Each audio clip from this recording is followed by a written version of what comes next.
Hey everybody, welcome back to the channel. Patrick Teahan here, and welcome back to another clinical analysis video. We're going to do a clinical analysis on the recent role play with the cheating narcissist that I did. And we're going to do the format a little bit differently. I'm going to be doing this as a voiceover instead of seeing the text on the screen where you would normally see the analysis. And I'll just be essentially talking, as you know, many of you guys have requested that. So I'd love to know, which format do you prefer? Do you prefer the text on the screen, or do you prefer a voiceover like this? And you can leave a comment in the comment description about which one you like. So here we go. Here is the clinical analysis on the cheating narcissist. So I got your text. What do we need to talk about this time? So already we see contempt and victimization from the narcissistic boyfriend. He immediately creates a narrative that the girlfriend is the persecutor and he is the victim. As always, I use the Cartman drama triangle in many of my other videos. You can just check it out. It's everywhere in my videos, to highlight cluster B relationships between the victim, the rescuer, and the perpetrator roles. And the girlfriend going into this call would already be dreading that energy from him, which he definitely kind of gives up front. Stephen, this is really hard, but I'm thinking I'm not sure about us. What do you mean? You're not trying to break up again, are you? I'm sorry, but this kind of isn't working out. The girlfriend's energy isn't confident, and she is asking him to break up instead of telling him, as I noted in the original video. He responds with more contempt this time, adding ridicule to her for trying to break up with him. Narcissists will ridicule their supply for weakness, yet that's what they benefit from in these relationships. Throughout the video, he creates a one-up, one-down relationship with her. Oh God, here we go. I'm staying at my parents' for a few days, which you know is super stressful for me, and I already needed some space from you. I know, but please just listen. This is really hard for me to do, and it's not that I don't like you. It's maybe I just don't see us moving forward. So this is his first marked attempt at shaming her for not being sensitive enough to his situation, that she is disrupting him from him getting space from her. And I look at his leaving for his parents was most likely manipulating her with like a fake punishment, with an ulterior motive, which we'll see later. And he creates this narrative that she's too much, which is often a major sort of, when you grow up in childhood trauma, we can be sort of terrified about being too much, being too emotional, being too sensitive, being too needy. And he's kind of like using that as a target here, that she's too much and he can't possibly meet her way high expectations, and he is the victim in this narrative. God, Kim, what is it now? Every time I try to jump through your hoops, you add more onto me. First, it was wanting me to do couples, and I said I'd look into it. I still am. Then you said a problem with how I drink, which isn't a problem because 80% of the men in my demographic and age have similar lifestyles, Kim. Then it was that I needed my own therapist too, and I'm still researching that. Do you know how hard it is to find one? And I suppose now you're about to tell me that you're going to break up with me unless I get a job like yesterday, when you know that my severance ran out 2 months ago and I'm close to living off of credit. So we see a more amped up reactive manipulation, and now that he's using anger as a weapon. And there's a lot to unpack here. Like trauma survivors, you can see the boyfriend's fight response on display as he's going into what I call lawyer mode, which is sort of a very marked, aggressive way of like building a case for how the person is they're wrong and the person building that case is not wrong. And he's doing that in a rather totally arrogant and dismissive way about how he can't catch a break with her. Lawyer mode is when someone is just like, no, F you, it was Tuesday, you looked at me funny in the car, and that's why we fought that day, and I can't believe you brought this up again. It's like an assault of like sort of facts and ideas that is almost like a courtroom sort of drama. And here, he's dismissing his dragging his feet about the couple's work. He dismisses his drinking by creating a super loose argument about normalizing it. He dismisses his dragging his feet for individual therapy because he's still researching. And he drives the nail into her by saying or accusing her that she's probably going to break up with him in his darkest hour now that he's unemployed and about to live on credit. Narcissistic folks are very convincing in their energy, but they're actually terrible at reasonable levels of accountability. They also have a high tendency to blame others for their own dysfunction, as we see here. And what I mean by that is it's totally reasonable to go research couples or go research an individual therapist and not take months and months to sort of get that done. So hopefully that makes sense. I know, I get it. I know I'm super difficult, and I know you're really struggling right now, and I don't mean to be hurtful, but it's actually none of that stuff right now. The girlfriend here buys into his shaming her and described herself as super difficult, which is really kind of a lopsided thing when you think about it. Due to our own childhood trauma and shame, we are usually set up to be paired with toxic people, and we tend to codependently own too much. I think the girlfriend has nothing to own, but she owns all of those accusations that he throws at her. This is also complicated by being highly sensitive, potentially, and not wanting to hurt others in any way for fear of being like one or both of her toxic parents, who were hurtful most likely. So, as a side note, guys, I think we spend 90% of our psychic energy trying to not be like abusive parents. So chances are she's having someone be very accusatory or have really big energy or really nasty energy aimed at her is probably not new to her in her life. So she owned too much here. On the flip side, you could see this owning as in another situation as a calculated way of getting out of a relationship like this. But that's not what's going on here. What I mean is that sometimes we can manipulate the manipulator. And what that would look like, I know I'm too hard on you. You deserve someone more caring. You deserve someone who can meet your needs. I'm out. See ya. That's very different than sort of codependently taking it all on. Great. Then what new impossible new thing are you going to unload on me that all your woke friends seem to think I should be doing according to them? So regarding the woke girlfriend's comment, a narcissistic boyfriend like Steven wants to be the only influence in his girlfriend's life. And he sees other influences, girlfriends, family, friends, whatever. He sees those influences as a threat. So a narcissist who sort of take a supply, they take that supply hostage and isolate them sort of from the rest of the world. It's actually a pretty scary thing where they demand the partner to be submissive and loyal and passive. And it is a threat to the narcissist to have other influences in their life, which kind of shows how deeply vulnerable and manipulative these people are. Steven, that's enough. It's about your exes.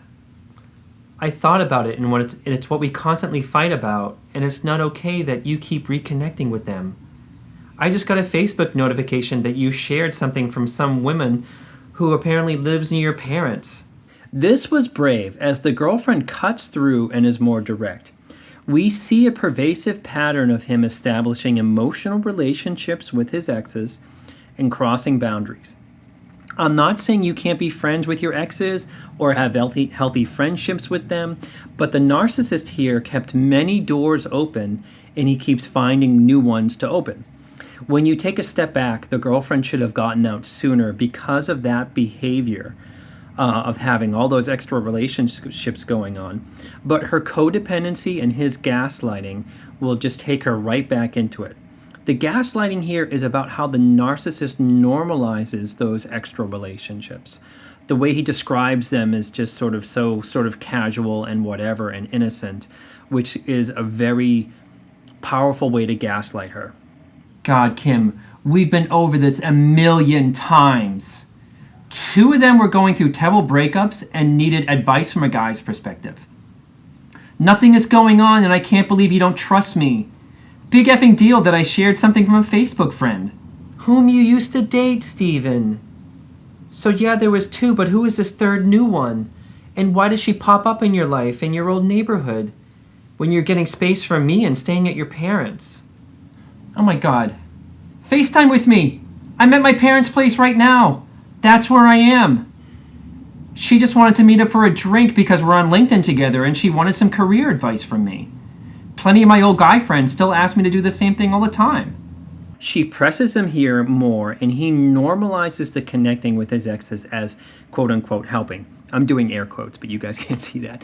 Back to Cartman's drama triangle, narcissists will cross many relationship boundaries by deciding that they are going to be a hero, that they are helping. What is alarming to that is due to the pathology of narcissism, they honestly believe that that's what they're actually doing. They believe their own lies. Also, as a side note about toxic relationships and trust, is him challenging her to FaceTime with him that she can see that he's at his parents' place, which proves actually nothing about the cheating. I find, as a side note, I find the fact-checking or offering our partner to go through our phone when we're being accused of stuff is sort of an unending pursuit of real trust, which is most likely isn't sort of there. So if you find yourself, guys, in a relationship where someone's going through your phone or you're offering that kind of confirmation that nothing is going on, you may want to take serious stock in what is actually going on in the relationship if that kind of behavior is going on.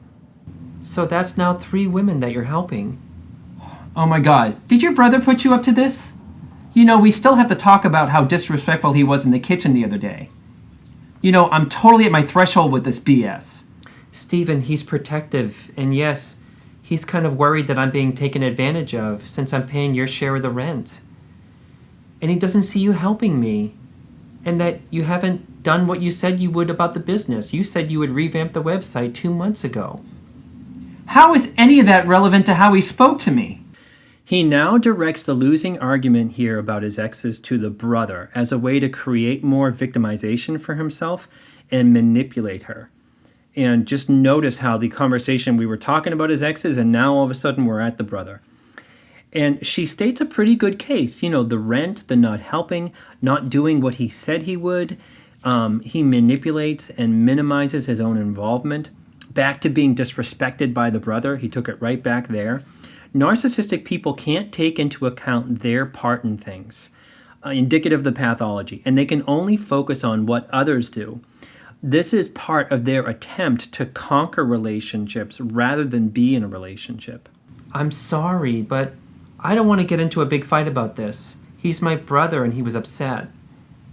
He doesn't like how you're behaving with me and that you hold all the passwords to the website. And that you're the only one who knows how to update it, but you haven't been doing that. The girlfriend is brave again by sticking to the truth. It's evident that the narcissistic boyfriend has not only taken her hostage, but also now a website that other people depend upon, probably her and the brother. Narcissists will create situations of importance and power for themselves to gain social capital over others. This makes others beholden and locked into them. Some examples, like a new stepfather who takes over the family's finances, or an elder person who holds a will or estate over the heads of their children to have that social capital, or a sibling who takes over an estate of an ailing parent, or a boyfriend or girlfriend who inserts themselves into like a family business, as we sort of see here. These are all examples of how narcissistic people might just insert themselves and take over to get themselves locked into something that they can now manipulate and have some power over. Fine. You're just going to take his side anyway and not give an F about how rude he was to me. Are you sure he's doing his part of the business? You know, you might want to ask him about a couple of expenses I saw pop up. What do you mean? Look, he's family. And I'm not trying to get in between the two of you, but what went down in the kitchen wasn't about him protecting you or the website. Kim, he's mixing his business funds with his personal. You might want to track those expenses closely. He's buying some really nice stuff for himself, okay? Well, Stephen, he's a partner and he makes his own income.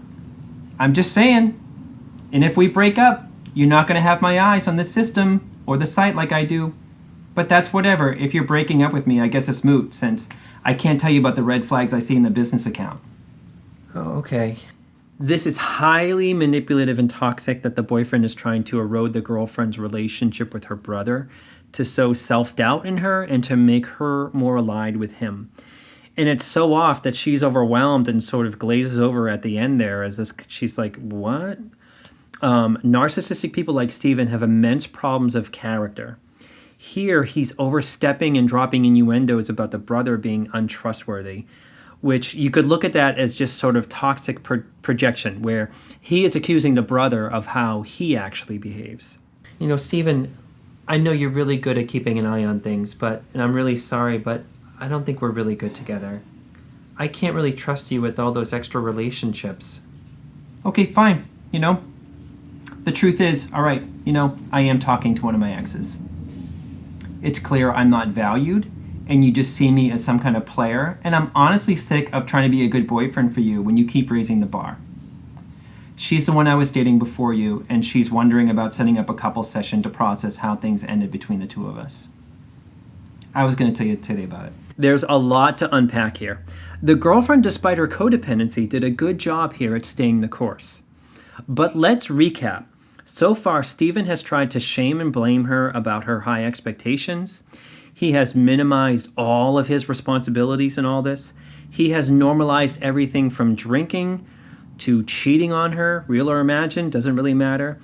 And now he has sort of also tried to assassinate the character of her own brother. All of that stuff didn't work. So what he did is he manipulates her in a dramatic way by coming clean about having an outside emotional relationship with his ex.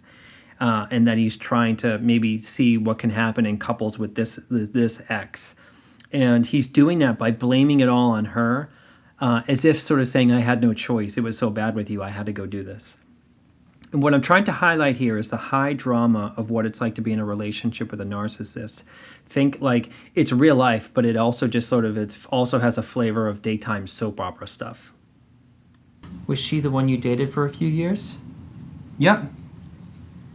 We had our issues, but honestly, Kim, she doesn't paint me into such a corner and make me feel like I can never win. So maybe this is like mutual. Maybe this is for the best. Well, Stephen, why couldn't you have agreed to go to couples with me? You never gave me the space to. You know I'm a slow processor. I've told you that 100 times. 2 weeks ago, I looked at those links you sent me, and then the thing with your brother came up, and I can't come up for air in any of this. I'm trying to highlight one of the most powerful factors in staying in a codependent relationship with a very toxic person. Is I see it as I think that our inner child has a belief that if we don't keep it going and stay with them, that they will leave and go be healthier with somebody else, that they'll go do the couples with somebody else, they'll go to individual therapy with somebody else, and it was just us the whole time, as one of our major sort of fears that fall under the category in my mind of childhood trauma. The girlfriend here is pulled into that terror, and she asked the honest question about why not go to couples with her like she's been requesting? And at the heart of it is the inner child's preoccupation with, what if I'm wrong about Stephen? Where we don't trust our compass, we don't trust ourselves, we don't trust the reality of what the mess of that relationship is actually like. And that's part of that magical thinking about what if it's me, maybe they'll go be healthier with somebody else. It's a very powerful magnet that keeps somebody in that relationship. And here the boyfriend is trying to erase her by doing couples with somebody else. It's almost like it's sort of hitting her target of her worst fear. This is profoundly toxic and crazy making that a narcissist will quickly move on to something else with somebody else while making the person they're leaving feel like it's their fault. I'm really sorry. I didn't know. But Stephen, I sent you those links like 8 months ago and nothing was changing. I'm happy to do couples. I already said that. I just need to sit and be methodical about who we'd see. I just need to really get a vibe about who the person is, and I have to be in a headspace to read those profiles. I want to make sure the person won't be one-sided since you're a woman, okay? Now this is working on the girlfriend better than the prior attempts. He now creates a story that he was earnestly working towards finding a couples therapist, and she is losing sight of his toxic behavior and buying into that sentiment, which is another clue to her codependency. Also, and I have really big opinions on this, there are huge flags here about Stephen's take on a potential couples therapist. She misses the misogyny that a woman therapist will only take her side, completely skips over that. And that to me translates into that Stephen needs a loyal therapist to do his bidding, not someone who will challenge him or influence him. And as a side note, when I'm working with someone who has a partner who does stuff like that about going to couples works, I just advise them to run. That the narcissistic person looks at couples to win or have conquest over relationships rather than be available to do some work on his relationship. And Stephen probably couldn't also handle someone who has some authority over him, which is something to factor into. Well, would it be helpful if we looked at the profiles together? Like maybe for you it's like an ADHD thing like you mentioned? Yes! Oh my God! No one ever recognizes my ADHD. Thank you! I think I was trying to get you to see that. But yeah, totally, that would work if we looked at them together. We see some full-blown codependency and trauma bonding here.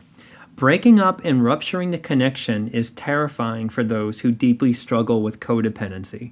It's like their worst nightmare. And toxic couples can live in a cycle like we just sort of saw. The near breakup, having some valid points, I need to break up with you, getting sucked back in, and then finally finding something mutually kind of flimsy to connect with over like a piece of sort of drama, like they're connecting about this ADHD thing. And as a side note, in no way, guys, am I minimizing ADHD or downplaying it. Here, it's just a manipulated issue that the narcissist Stephen is using to his advantage. And, he can't follow through on couples or his own individual therapy or his drinking, but he can establish and be focused on establishing many different relationships outside of his own. So that's just really what I'm going for there. Sorry, I have to ask, who are you going to go to couples therapy with, me or your ex? Well, you, of course. I was just feeling like you were not seeing that I've been struggling. But it sounds like you totally get it now. Thank God, I hate these conversations. The girlfriend has a brief moment of clarity, wondering what just happened. Doing childhood trauma work gets a codependent person to a place to be able to see manipulation for what it is up front and reclaim their sense of outrage when it comes to dating someone like this. Because throughout the whole thing, he is insulting her intelligence. But I look at it as her childhood trauma doesn't allow her to have that lens. Here the girlfriend is seeing the reconnection as a relief against feeling the shame and guilt of maybe breaking up with Stephen, which is also a trauma response. Healthier people are relieved to break up with somebody like this, not to stay in it. And I'm not criticizing her in that. I'm just describing what the absence of trauma symptoms looks like. So why don't we do Zoom tonight and I'll screen share and we'll go over the bios together. Can we do tomorrow? My parents want us to all go out. Yeah, sure. But Stephen, can I get your word that you're not going to keep seeing your exes? So why the delay on his end? It hasn't been established if he is going to have that drink to offer career advice to the Facebook woman who's in his hometown. But the girlfriend catches this and somewhat comes back to her senses as it just went from doing couples work with another woman to now she's going to now help him with his ADHD. So I'm trying to spell out that roller coaster is going on in a relationship like this. Again, there's nothing going on but fine, But wait, why don't we shelf that till we get a couples person where I feel like you're more invested in this? How about I promise after that? I have to protect myself. But I will go tell my ex that I'm not going to be doing couples with her, okay?